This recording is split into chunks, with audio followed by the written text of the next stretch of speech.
memorial service for the 12 victims that died per road accident yakaitika last week kuBulawayo Beit Bridge Road was held today in Bulawayo. At this moment, we are not yet sure of what really happened to them. I think forensic ichiri busy vacharizotipawo zvavo results kuti chii chakanyatsoitika pakombi yacho. Let's continue to exercise caution on the road.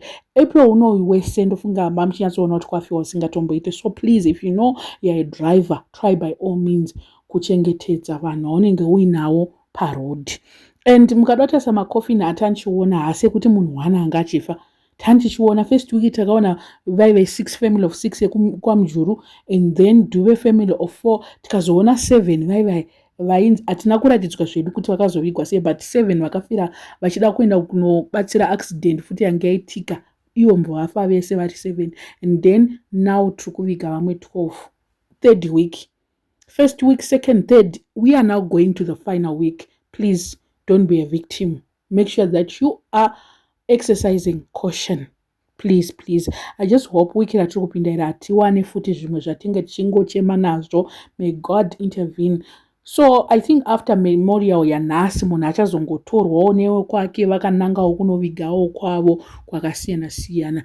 Vamwe ndofunga vachavigirwa panhu 1 since vaine ukama vanhu vacho, then vamwewo vachaenda unovigiwawo kwavo kwavachaenda unovigirwa, and then tozomirira results on from forensic kuti chii chakaitika. Hameno tinomawana here results acho, getingoona kuti vanomira vanoita sei, but pari kunzi pane vamwe vasina kuwanika. Ndozvandiri kuita kanenge kakunzwa kuti paaccident iyi pane vamwe vanhu vasiri pane vamwe vakanzi, but I think kuti sezvo vari 12 ava vakazoidentify kusipaipe pamba identifywa 9 kwakasara 3, but then zviri kunzi handiti takatanga chinzwa kuti 18 pamwe havasi 18 amene, I don't know, but pari kunzi panenge pane vari missing according to zvandaona zvichingotaurikana kuti kune vari missing.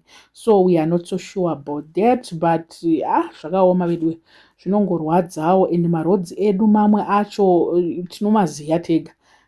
I think kuti hatisi kuda kuudzirwa kuti maroad edu ari kufamba nawo akaita sei.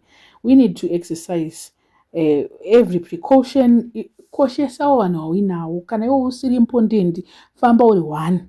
Usafambe nevanhu kana uchida kuita nyaya dzako, kana uchida kufunga kuti wagumirwa stereki uri kuda kuzvisacrifice, famba uri 1, usafambe nevanhu chete.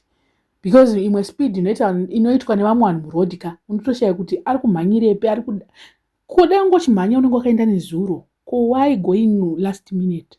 Zvinhu zvacho ka ameno, I don't know, but at this moment ndo zviripo zvekuti 12 ivava ndo varipo vari kunovigwa nehama dzacho. Chinonyanyondirwadza hangu mwana uyu ane 5 years. Mwana uyo ndofunga vanga vatirigaited, handi vanhu vavaidzokera kuSouth Africa ndokwavaidzokera. So you can imagine kuti vanenge vatoti regai timbomhanya back kumabasa takudzokera tanoviga vamwe vedu, and which means kuti whoever akafa was so important to them. Kuona kombi, family yakutohaya kombi kuti takuenda as a kombi takudai so. Hameno, pamwe regai timboregera kufamba semhuri, because mweya wacho uri kusimuka wakaoma. Vakati regai tinoviga vanhu semhuri, zvinotirerukira tikaenda nekombi. It's easy kuenda nekombi yedu tozodzoka nekombi yedu. Zvakudai so, zvakuenda nepamwe. I don't know what you guys think. Let me know in the comment section what are your thoughts. Panya, you are a subscriber. Please make sure that you're subscribed, and see you in my next video.